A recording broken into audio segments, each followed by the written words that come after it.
ఓం సాయిరామ్ శ్రీమాత్రే నమః. అమ్మ బిడ్డలందరికీ నమస్కారం అండి. అందరూ ఎలా ఉన్నారు? అందరూ కూడా అమ్మవారి దయ వలన ఎప్పుడు ఆనందంగా ఆరోగ్యంగా ఉండాలని, మీరు కోరిన కోరికలన్నింటినీ అమ్మవారు తీర్చాలని మీ తరపున నేను కూడా అమ్మవారిని మనస్ఫూర్తిగా కోరుకుంటూ, ముందుగా అమ్మవారి పాదపద్మములకు ఒక్కసారి నమస్కరించుకుని వీడియోలోకి వెళ్ళిపోదామండి. ఇక ఈరోజు అమ్మవారు అమ్మ మాటగా ఏమి సందేశం ఇవ్వబోతూ ఉన్నారు అంటే కనుక, నీకు తెలుసా బిడ్డ, నీ గుమ్మంలో 4 గంటల నుండి నీ కోసం ఎదురు చూస్తూ ఉన్నాను తల్లి. నువ్వు పట్టించుకోవడం లేదు, నువ్వు నన్ను గుర్తించడం లేదు, నా రాకను గమనించడం లేదు. తోసిపుచ్చి నెట్టివేయకు. ఎందుకో తెలుసా, నీ ఇంట్లోనే నీకు తెలియకుండా ఒక గుప్త నిధి అనేది దాచబడి ఉంది. దాని జాడ, దాని ఆచూకీ నీకు చెప్తాను. అలాగే నీ ఇంట్లోనే ఒక శత్రువు కూడా ఉన్నాడు. వాడి రూపురేఖలు కూడా నీకు పట్టేస్తాను. అయితే ఇంకొక ముఖ్యమైన విషయం చెప్పాలి బిడ్డ. ఈరోజు నువ్వు ఖచ్చితంగా ఈ విషయం విన్నావు అంటే నీ గుండె జల్లుమంటుంది. నీ దుర్గమ్మ నోటి నుంచి ఇలాంటి మాట అని చెప్పి నీకు ఆశ్చర్యం కూడా కలుగుతుంది. ఎందుకో తెలుసా, ఈరోజు నువ్వు ఒక వ్యక్తిని ఖచ్చితంగా చంపాల్సిందే. ఆ వ్యక్తి ఎవరో కూడా చెప్తాను. ఆ వ్యక్తి ప్రాణాలతో లేడు, నువ్వు బ్రతకలేవు. ఎందుకంటే ఉంటే గనుక ఆ వ్యక్తి అంత చూస్తేనే నీ జీవితంలో నువ్వు ఉండగలుగుతావు, బతకగలుగుతావు, ఎదగగలుగుతావు. లేకపోతే ప్రతిరోజు కష్టమే పడవలసి వస్తుంది. ఆ వ్యక్తి ఎవరు? నీకు ఆశ్చర్యం వేస్తుంది కదూ, భయం వేస్తుంది కదూ, కంపించిపోతున్నావు కదూ. నా తల్లి నోట్లో ఇలాంటి మాట ఎందుకు వస్తోందమ్మా అని. ఆగు తల్లి, ఇక్కడే ఆగు, ఒక్క నిమిషం ఆగు, పక్కకు వెళ్ళిపోవద్దు. ఎందుకంటే ఈరోజు సందేశం అలాంటిది. ఆగు, ఇక్కడే ఆగిపో. నీ వేలు నీ వీడియోని తొలగించడానికి పైకి ఎత్తబోతుంటే దాన్ని ఇక్కడే ఆపే. ఎందుకంటే ఈరోజు కేవలం ఈ వీడియో ఒక మాత్రమే కాదు, నీ ఇంటి తలుపు ముందుకు వచ్చిన కోట్ల రూపాయల ధనాన్ని తన్నేస్తున్నావు. నేను నీ దుర్గమ్మను నీకు హెచ్చరిక చేయడానికే వచ్చాను. మూర్ఖపు బిడ్డవి నువ్వు, తెలుసా? మూర్ఖపు మనిషివి నువ్వు. రోజు రాత్రి ఏడుస్తావు కదూ. ఎందుకంటే ఏడుస్తూ కళ్ళు రుద్దుకుంటూ ముక్కు రుద్దుకుంటూ ఉంటావు కదా. దుర్గమ్మ, నా భాగ్యం ఎప్పుడు మారిపోతుంది, ఎప్పుడు వెలిగిపోతుంది, నాకు ఎప్పుడు డబ్బు వస్తుంది అని అరుస్తూ ఉంటావు, గోల్ చేస్తావు, కన్నీళ్లు పెట్టుకుంటావు. ఇప్పుడు నేను స్వయంగా నీ దుర్గమ్మనే నీ మొబైల్ ద్వారా నీ ఇంటి తలుపు మీద తట్టుతున్నాను. కానీ నీకు వినే సమయం లేదు. నన్ను పట్టించుకోకుండా ముందుకు వెళ్ళాలనుకుంటున్నావు. వెళ్ళిపో. నీ బేదతనంతోనే, నీ బేదరికం మీదనే నీకు ప్రేమ ఉంటే వెళ్ళిపో బిడ్డ. ఇక్కడి నుండి నాకేమి వద్దు, నాకేమి పట్టదు. నా దగ్గర ఇవ్వటానికి ఖజానా, నా కొరత లేదు, దండిగా ఉంది. కానీ నేను మరొకరికి ఇచ్చేస్తాను, నా విలువ తెలిసిన వారికి. కానీ గుర్తుపెట్టుకో, ఈరోజు నన్ను గనక తిరస్కరిస్తే జీవితాంతం డబ్బు కోసం పరితపిస్తావు. అప్పుడు నీ పిలుపు నేను వినను కూడా. ఎందుకంటే ఇప్పుడు ఇంత సమయం నీకోసం ఎదురు చూస్తున్నాను, బతిమాలుకుంటున్నాను, బుజ్జగించుకుంటున్నాను. నీకోసం ఒక తాయిలం తెచ్చాను తల్లి, సంపద తెచ్చాను అందుకో అంటూ నీ ముందుకు వస్తే నువ్వు తిరస్కరిస్తే నేను ఎలా వస్తాను అనుకుంటున్నావు? ఈ వీడియో, ఈ సందేశం, ఇది పరీక్ష, ఇది నీ విధానం ఇప్పుడే నీ ముందుకు వచ్చింది. ఇది సంయోగం కాదు, ఇది దుర్గమ్మ ఇచ్చిన సంకేతం. నీ సమయం వచ్చేసింది. కానీ దుర్గమ్మను అంటున్నాను, దుర్గమ్మ చూడాలనుకుంటున్నాను. నువ్వు ఈ అవకాశాన్ని గుర్తిస్తావా, లేక ఎప్పటిలాగే పక్కకు తన్నేస్తావా? విను. నీలో కొంచెమైనా బుద్ధి అనేది ఉంటే ఈ వీడియోని చివరి వరకు చూసే ధైర్యం అయితే చెయ్యి. ఈ కొన్ని నిమిషాలు నీ జీవితాన్ని మార్చేస్తాయి. నువ్వు బీదవానివి ఎందుకో తెలుసా? నువ్వు కష్టపడకపోవడం వల్ల కూడా కాదు, నువ్వు అంధుడివి కనుక నీకు అవకాశాలు కనిపించడం లేదు. కనుకనే ఈరోజు నీ కోసం ఒక రహస్యం తాళం చెవి తీసుకొచ్చాను. అందుకో, ఇది నీ భాగ్యంలోని తుప్పు తాళాన్ని తీసేస్తుంది. దాని వెనుక కోట్ల రూపాయల ధనం ఉంది, మానసిక సంతోషం ఉంది, సుఖశాంతి దాగి ఉన్నాయి. ఆ తాళం చెవి తీసుకోవాలనుకుంటున్నావా? అవును అంటే ముందుగా నీ భక్తిని రుజువు చేయి. ఇప్పుడే ఈ వీడియోని ఒక లైక్ చేయి. ఈ వీడియో బటన్ కాదమ్మా, ఇది నువ్వు స్వీకరిస్తున్న ఒక పత్రం. ఇది ఇక్కడ దుర్గమ్మ నీకు సిగ్నల్. అవును బిడ్డ, నేను నీ దుర్గమ్మను నిన్ను మేల్కొల్పుతున్నాను, నిన్ను వినడానికి సిద్ధంగా ఉన్నాను దుర్గమ్మ అని చెప్పు. ఇక్కడ కోట్ల ధనం కేవలం కాగితానికి నోట్లు కాగుతుంది. కోట్ల ధనం అంటే సరైన సమయంలో సరైన బుద్ధితో నడవడమే. కోట్ల ధనం అంటే నీ కుటుంబంలో ఆరోగ్యం ఉండడం. కోట్ల ధనం అంటే నీ ఇంట్లో శాంతి నివాసం. ఈ సందేశాన్ని, ఈ వీడియోని జోక్గా తీసుకుని వదిలేసిన వారు అభాగ్యులు. వారి భాగ్యం వారే వేసుకునేటట్టు రాయి వేసుకున్నట్లు అవుతుంది. వారి జీవితాన్ని ఎప్పుడూ కూడా బాధపడుతూనే ఉండవలసి ఉంటుంది. ఈ సందేశం విని నువ్వు ఇంతవరకు వచ్చావు కనుక నేను నీ ముందు ప్రత్యక్షమయ్యాను.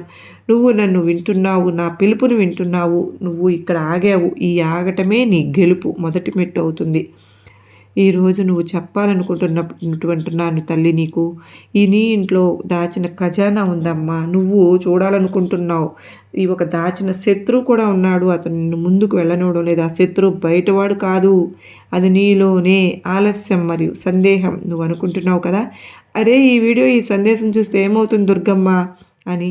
పిచ్చోడా, మాటలు దుర్గమ్మ మాట్లాడుతున్నవి. నేను మాట్లాడినప్పుడు కేవలం మాటలు మాత్రమే కాదు, నీ శక్తి మారుతుంది, నీ తలరాత మారుతుంది, అదృష్టం మారుతుంది. నా గొంతు విన్నప్పుడు నీ ఇంట్లోని ప్రతికూల శక్తి నిన్ను ఆపివేస్తుంది. బిడ్డ, నువ్వు జాగ్రత్తగా ఒక్క నిమిషం నా మాటల్లో నా అర్థాన్ని పరమార్థాన్ని గ్రహించగలుగుతుంది. నీ ఇంట్లో ప్రతికూల శక్తి బూడిదైపోవాల్సిందే. ఈరోజు నీ భాగ్య లెక్కలు మార్చడానికే వచ్చేశాను. నువ్వు అప్పుల్లో ఇబ్బంది పడుతున్నావు. ప్రజలు నీ తలుపు ముందుకు వచ్చి అవమానిస్తూ ఉన్నారు. రాత్రి నిద్ర రావడం లేదు. చింత చేయకు తల్లి, నేను వచ్చేసాను కదా. ఈరోజు నీ తల మీద నా చెయ్యి పెడుతూ ఉన్నాను, నిమురుతూ ఉన్నాను. అనుభవించు. ఒక చల్లని సుఖస్పర్శను అనుభవించు. ఒక కన్న తల్లి తన బిడ్డని ప్రేమగా తండ్రి ఎలా నిమురుతారో, ఎంత తీయని ఆప్యాయత స్పర్శ కలుగుతుందో ఆ స్పర్శ నీకు కలుగుతుంది. ఇప్పుడు అనుభవించు. నీ బరువైన తల తేలికవుతుంది. నన్ను నమ్ము. ఎందుకంటే ఈరోజు నీలో నేను ఉన్నాను. నీ ఇంటికి వచ్చాను, నీ గుమ్మం ముందుకు వచ్చాను. ఇక్కడ నువ్వు నన్ను గుర్తించడమే ఇంకా తరువాయి. అంతా నీ చేతుల్లోనే ఉంది. నీ బరువు అంతా, భారమంతా తిరిపోతుంది బిడ్డ. కానీ కొన్ని షరతులు ఉన్నాయమ్మా. నేను ఎక్కడా కూడా కుదరలేని, గౌరవం లేని ఇంట్లో నేను ఉండలేను. ఆలోచించావా? డబ్బు నీ దగ్గరికి వచ్చి ఎందుకు ఆగడం లేదు? నీటిలాగా ఎందుకు పారిపోతుంది? ఎందుకు అని అంటే, నీ ఇంట్లో లీకేజ్ ఉంది. నువ్వు నీ ఇంటి ఆ కుళాయి పైపులు కట్టి ఉంచాలి. నీ వంటగదిని మురికిగా ఉంచావు. నీ భార్య లేదా మీ అమ్మను అవమానించావు. ఇక్కడ విను, ఏ ఇంట్లో స్త్రీ ఏడుస్తుందో అక్కడ నేను ఒక్క క్షణం కూడా ఉండలేను. బిడ్డ, నువ్వు బంగారు మహల్ కట్టినా కూడా ఆ ఇంటి స్త్రీ దుఃఖంగా ఉంటే ఆ మహల్ శ్మశానం అవుతుంది. కానీ అది మహల్ అవ్వదు. నీ దుర్గమ్మ నిలయం అవ్వదు. నీ ఇంట్లో అయితే, ఏ ఇంట్లోనూ స్త్రీ కన్నీళ్లు పెట్టకుండా సంతోషంగా ఉంటుంది, ఆ స్త్రీ అయితే గౌరవంగా అనుకుంటుందో, అయితే శుభ్రంగా ఉంచుకుంటుందో, ఇక్కడ నీ దుర్గమ్మ కొలువు ఉంటుంది. ఈ రోజు నుంచి నువ్వు ఇప్పుడే ఈ అలవాటును సరి చేసుకో. ఇంటిని శుభ్రంగా ఉంచుకో. నీ ఇంట్లో ఉన్న చెత్త చెదారాన్ని తీసి బయట పారేయి. నీ గదిలో దాచిపెట్టినటువంటి సామాన్లు బుట్టలు బుట్టలుగా షేర్ చేశావు. అది నీ తల మీద ఉన్న బరువులాగా ఉంది. దాన్ని తొలగించు. నువ్వు ఇంటిని శుభ్రం చేస్తే నేను నీ జీవితాన్ని శుభ్రం చేస్తాను. ఇంకా ఒక పెద్ద రహస్యం చెప్తున్నాను, వింటావా తల్లి? నీ చేతి గీతల్లో ధనం రాసి ఉంది, కానీ దానిపై పాపపు ధూళి పడి ఉంది. ఈ రాత్రి ఆ ధూళను శుభ్రం చేయి. ఉపాయం చెప్పనా? వింటావా? ఒక ఉప్పు తీసుకో, గుప్పిడి నిండా తీసుకుని దాన్ని నీ తల చుట్టూ 7 సార్లు తిప్పి నీ టాయిలెట్లు వేసి ప్రెషర్ చేసే నీళ్లు తొక్కని చోట పడేసే. ఈ చిన్న పని చేసావంటే నీ మీద ఉన్నటువంటి నరదిష్టి అన్నీ కూడా తొలగిపోతుంది, అన్నింటినీ లాగేస్తుంది. నువ్వు చాలా తేలిగ్గా అయిపోతే ఎవరో నీ భుజాల నుంచి పర్వతాన్ని తీసేసినట్టు నువ్వు కోటీశ్వరుడు అవ్వాలని కలలు కంటున్నావు. కానీ నీ ఆలోచన ఇక్కడ ఒక బికారి లాంటిది బిడ్డ. నువ్వు ఎప్పుడు అడుగుతూనే ఉంటున్నావు, దుర్గమ్మ ఇది ఇవ్వు, అది ఇవ్వు. ఈ రోజు నుంచి అడగటం అమ్మ అది అని రాజులాగా ఆలోచించడం మొదలుపెట్టు. ఉదయం లేచినప్పుడు ఖర్చు ఎలా సాగుతుంది అని ఆలోచించుకో. ఈరోజు నా సామ్రాజ్యాన్ని ఎలా పెంచుకోవాలి అని ఆలోచించు. ఎందుకంటే దుర్గమ్మ ఎప్పుడు తనను తను అర్హుడిగా భావించే వారికే ఏదైనా కూడా ఇస్తాను. నీకోసం ఈ స్వర్ణ కొంచెం నీ కోసం ఉంచాను బిడ్డ. అందులో కేవలం ధనం మాత్రమే ఉంది. నీ పిల్లల ఉజ్వల భవిష్యత్తు ఉంది. నీ సొంత ఇల్లు, నీ వాహనం ఉన్నాయి, బంగారం ఉంది. కానీ ఆ కలశం నీకు అందాలి అంటే నువ్వు పాత్రుడివి అవ్వాలిగా. ఈరోజు నీ నుంచి నాకు ఒక వాగ్దానం కావాలి. తల్లి, వాగ్దానం చేస్తావా? మరి చెయ్యి. ఈ రోజు నుంచి నువ్వు ఎప్పుడు కూడా నువ్వు పేదవాడు లేదా దయామయుడివి అనుకోవద్దు. మాటలు సత్యమైపోతాయి. నువ్వు భార్య, నాకు డబ్బు లేదు అంటే తదాస్తు అని ప్రకృతి ఆశీర్వదిస్తుందమ్మా. భగవంతుడు ఆశీర్వదిస్తాడు. నీ దుర్గమ్మ కూడా ఆశీర్వదిస్తాను. బలంగా కోరింది ఎప్పుడు జరుగుతుంది బిడ్డ. అందుకే బలంగా నేను దురదృష్టవంతుడిని, నేను పేదవాడిని, నేను భేదవాడిని, నన్ను దరిద్రం చుట్టుకుంది ఇలా ఎప్పుడు పదే పదే అనవద్దు. నాకు ఎప్పుడు బాధలు కష్టాలు ఇలా అనవద్దు. నువ్వు ఎప్పుడైతే ఏదైతే అనుక్షణం అంటావో చెప్తావో కోరుకుంటావో అది మళ్ళీ నీ జీవితంలోకి వస్తుంది. నీకు కావాల్సింది ఏంటి బిడ్డ? అదృష్టం కావాలి, ఐశ్వర్యం కావాలి, డబ్బులు కావాలి, సంపద కావాలి, సంతోషం కావాలి, ఆరోగ్యం కావాలి, ఆనందం కావాలి. ఎప్పుడు ఎలా కోరుకోవాలి? నేను చాలా ఆనందంగా ఉన్నాను, ఎంతో సంతోషంగా ఉన్నాను, చాలా ఆరోగ్యంగా ఉన్నాను, నేను ధనవంతుడిని, నేను తలుచుకుంటే ఏదైనా సాధించగలుగుతాను. ఎలా కోరుకో. నీ జీవితంలో కష్టాలు చెల్లాచెదరైపోతాయి. చేసి చూడు. ఇలా చేస్తే కనుక నేను దురదృష్టవంతుడిని, నా దగ్గర ఏది ఉండదు, నేను భేదవాడిని అనుకుంటే భగవంతుడి సృష్టి అంతా కూడా తదాస్తు అంటే నువ్వు అక్కడే ఆగిపోతావు. ఒక్క అడుగు కూడా కదలలేవు. నీకు ఎప్పుడు డబ్బుకు డబ్బు అనేది నీ దగ్గర ఉండదు కదా.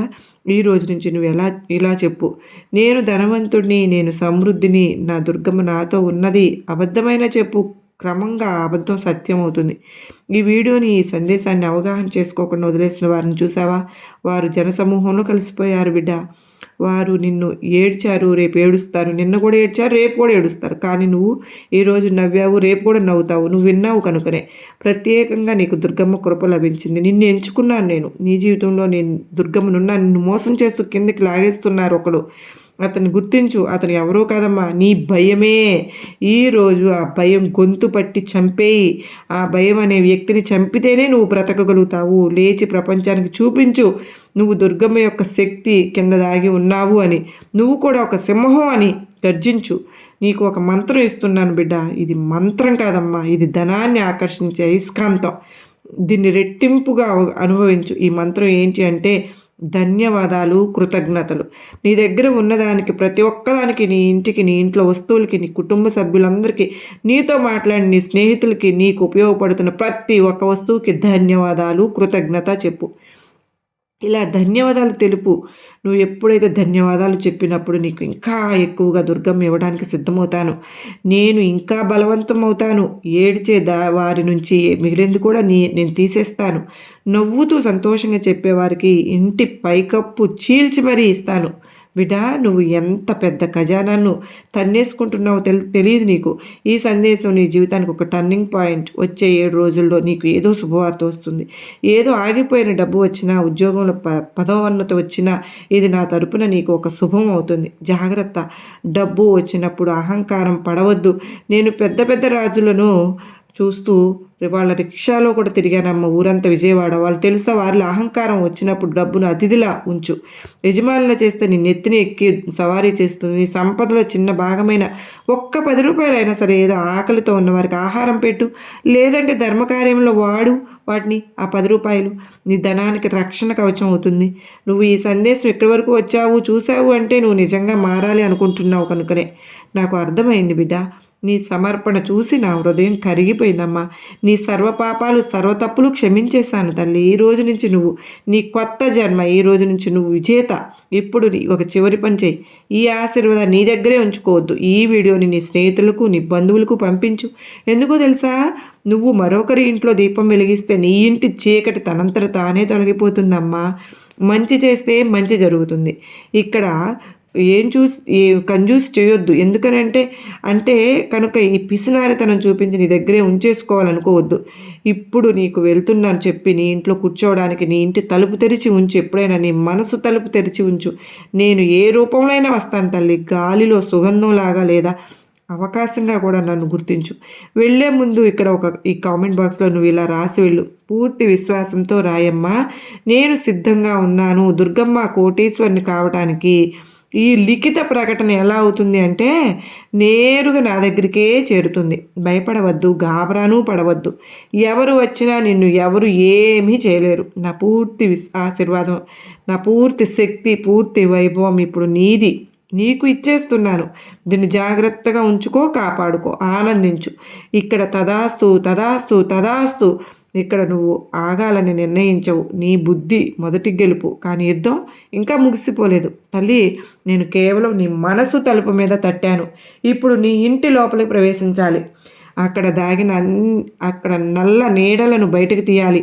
వాటి వల్ల సంవత్సరాలుగా నీ సుఖాలను తినేస్తున్నాయమ్మా. నువ్వు ఆ సత్యాలను, ఆ కరుక సత్యాలను వినడానికి సిద్ధంగా ఉన్నావా? ఇప్పటివరకు ఎవరూ చెప్పనివి ప్రజలు నీకు అబద్ధపు ఓదార్పులు ఇస్తారు. ఎందుకంటే సమయం అన్నీ చూసుకుంటుందిలే, ఏం కాదు అని స్వయంగా ఏది మారదు.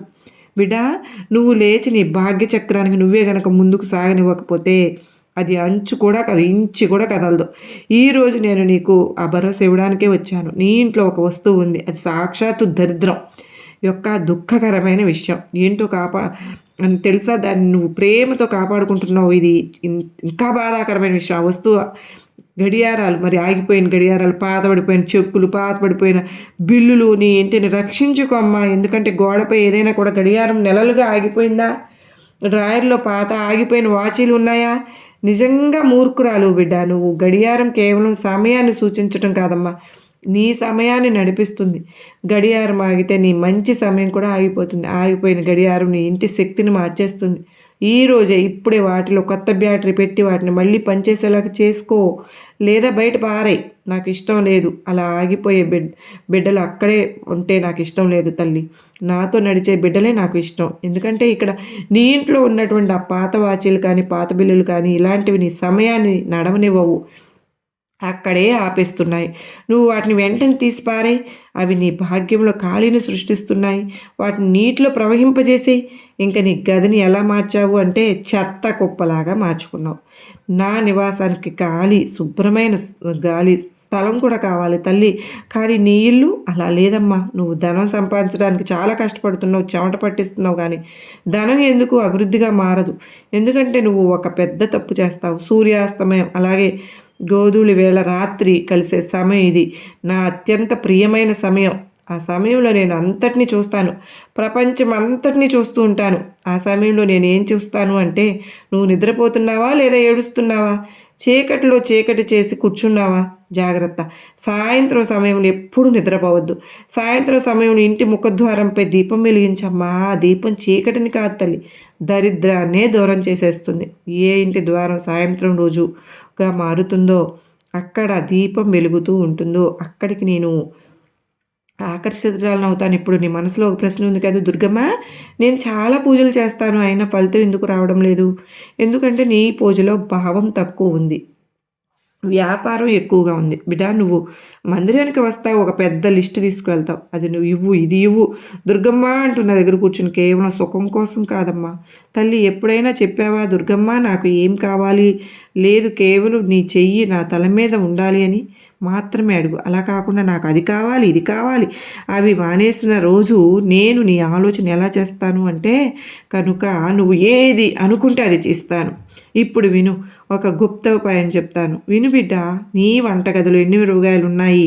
కేవలం కారం కాదది, నెగిటివ్ శక్తిని, చెడు శక్తిని ఖడ్గంతో కోసేస్తుంది. ఎవరో ఏదో చేశారు అనిపిస్తే, డబ్బు వచ్చి నిలవలేదు అనిపిస్తే, ఆ రోజు 5 మిరపకాయలు తీసుకో, వాటిని తల చుట్టూ 7 సార్లు తిప్పి, తర్వాత ఏదైనా నిర్జన ఒక దారిలో లేదా ఇంటి బయట 4 దిక్కులు కలిసిన చోటు ఉంటుంది కదా, 5వ మిరపకాయ ఉంటుంది కదా, విసిరేసేసి అవి మిరపకాయ తీసుకుని వెనక్కి తిరిగి చూడకుండా నీ ఇంట్లోకి వచ్చే ఆ చిన్న ఉపాయం నీ మీద ఉన్నటువంటి పెద్ద బంధనాలను కోసేస్తుంది. నువ్వు హఠాత్తుగా మార్గాలు నువ్వు తెలుసుకుంటే అనుభవిస్తావు. ఇంకా నీకు చెప్పాలి అంటే నీ జీవితమే మారిపోతుంది. ఇక్కడ ఇంకా కూడా దుర్గమ్మ మాట, నా దుర్గమ్మ ఛానల్ సబ్స్క్రైబ్ చేసుకోలేదా తల్లి? బిడ్డ, నువ్వు అలా పిసిదానం చేస్తున్నావా? పిసినారితనం చేస్తూ జ్ఞానం తీసుకుంటున్నావు, ఉపాయాలు కూడా తీసుకుంటున్నావు, కానీ మరి ఈ దుర్గమ్మకి ఏమిస్తున్నావమ్మా అంటే సబ్స్క్రైబ్ చేసుకోవడమే బిడ్డ. మన అమ్మ సన్నిధిని ఛానల్ని సబ్స్క్రైబ్ చేసుకో. ఇంకా ఇవ్వడంలో సంకోచిస్తున్నావు, లైక్ ఇవ్వడంలో. గుర్తుంచుకో తల్లి, ఉచిత జ్ఞానం ఫలించదమ్మా. నాతో కలవడం అది ఒక సంబంధం. ఇప్పుడే ఇక్కడే నువ్వు నేను కలిసిన చోటు కనుక అంటే ఇదే కదా, ఈ బటన్ నొక్కు, ఈ పవిత్ర బంధం దాన్ని బలపరచి నువ్వు. ఎందుకంటే మళ్ళీ నేను ముందుకు వచ్చినప్పుడు ముందు నిన్నే కలవాలి అనుకుంటున్నాను.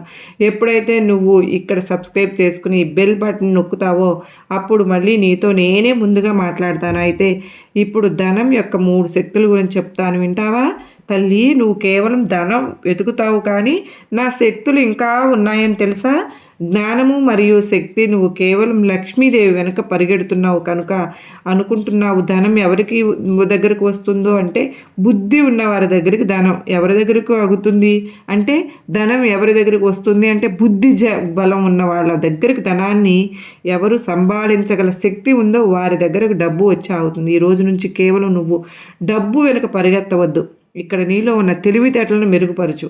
ఏదో కొత్తగా నేర్చుకో, పనిలో పనితనం నువ్వు నేర్చుకో. జ్ఞానం ఉన్న చోట లక్ష్మి నేర్పుతో కాదమ్మా, ప్రేమతో పరిగెత్తుకుంటూ వస్తుంది. నేను జ్ఞానం నుంచి దూరంగా ఉండలేను కనుకనే నన్ను పొందాలి అంటే ముందు నీ బుద్ధిని పదును పెట్టు బిడ్డ. ఇక్కడ నేను దక్కుతాను. నేను మళ్ళా నీకు ఎన్నిసార్లు ఎందుకు చెప్తున్నాను అంటే, నీకు లక్ష్మీ స్వరూపంగా నీ ఇంట్లో ఉండాలనుకుంటున్నాను కనుకనే. నీ ఇంటి దగ్గర ఒక పెద్ద దోషం ఉంది తల్లి. ఏంటో తెలుసా? నీ ఇంటి ఈశాన్యం కోణం ఉత్తర తూర్పు బరువుగా ఉందమ్మా. అక్కడ బరువైన అలమర, సోఫా లేదా ఏటవాలుగా లేదా మురికిగా ఉంది. అది దేవుడి స్థానం. ఇంటి ఊపిరితిత్తులు అంటే ఊపిరితిత్తులు అక్కడ అలా ఉంటే శ్వాస ఎలా వస్తుంది చెప్పు? రేపు ఉదయం ముందుగా ఆ కోణాన్ని ఖాళీ చేసేయాలి. బరువైన సామాన్లు తొలగించు. అక్కడ కేవలం ఒక గ్లాసు నీరు లేదా తేలికైన ఒక పుష్పాన్ని మాత్రమే ఉంచు. లేదా నా చిన్న చిత్రపటం పెట్టుకో. ఆ కోణం తేలికైపోతుంది. నీ తల బరువు తేలికైపోతుంది. నీ ఇంట్లో డబ్బు ప్రవాహం పెరుగుతుంది. ఇది విజ్ఞానం, మూఢనమ్మకం కాదు తల్లి. నువ్వు నీ పర్సుని ఎలా ఉంచుకుంటున్నావు అంటే, నేను చూశాను కదా, వెనక జోబులో ఉంచుకుంటున్నావు.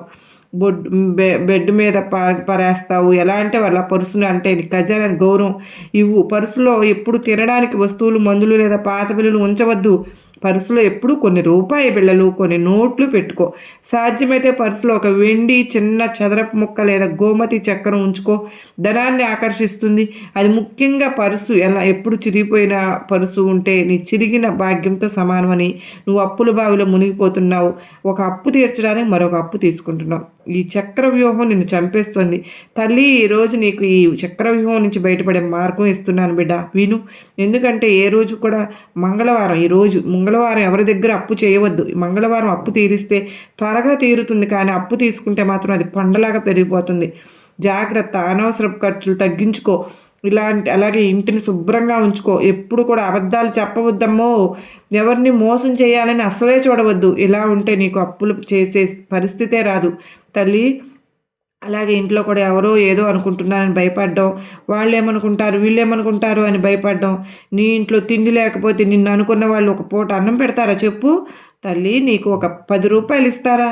కాదు కదా. అయితే మరి ఎవరినో చూసి ఎందుకమ్మా భయపడతావు?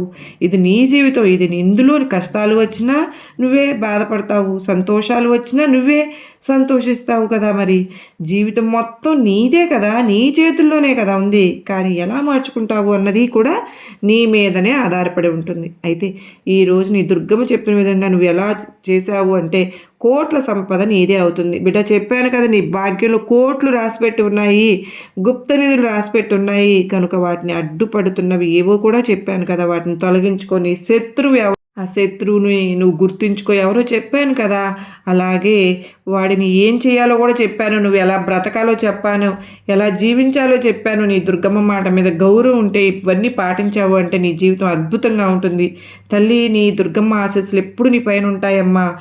అత్యద్భుతంగా మన్ను ఎవరిని చంపాలో అనేది కూడా అమ్మవారు చెప్పారు. ఆ చంపడము అంటే ఏంటండి? ఎవరు? మనలో ఉన్న భయమే, అతనే ఆ భయం అని అమ్మవారు ఇండైరెక్ట్గా మనకు తెలియచేశారు. మరి మీకు అందరికీ కూడా గొప్ప నమ్మకాన్ని, ధైర్యాన్ని కలిగించిందని అనుకుంటున్నాను ఫ్రెండ్స్. నిజంగా మీ అందరికీ మీ జీవితంలో గొప్ప మార్పును కలిగిస్తుందని మీరు నమ్మినట్లయితే శ్రీమాత్రే నమః అని కామెంట్ సెక్షన్లో షేర్ చేసి కామెంట్ అయితే పెట్టి మీరు ఈ వీడియోకు చిన్న లైక్ ఇచ్చి మరి కొంతమంది అమ్మ బిడ్డలకు షేర్ చేయండి. అలాగే మన అమ్మ సన్నిధి ఛానల్ను మొదటిసారిగా చూస్తున్నట్టయితే ప్లీజ్ అండి సబ్స్క్రైబ్ చేసుకుని నాకు సపోర్ట్ అందిస్తారని ఆశిస్తున్నాను. మరో చక్కని అమ్మవారి సందేశంతో కలుసుకున్నంత వరకు అందరికీ నమస్కారం అండి. ఓం సాయిరాం. శ్రీమాత్రే నమః. సర్వేజన సుఖినో భవంతు.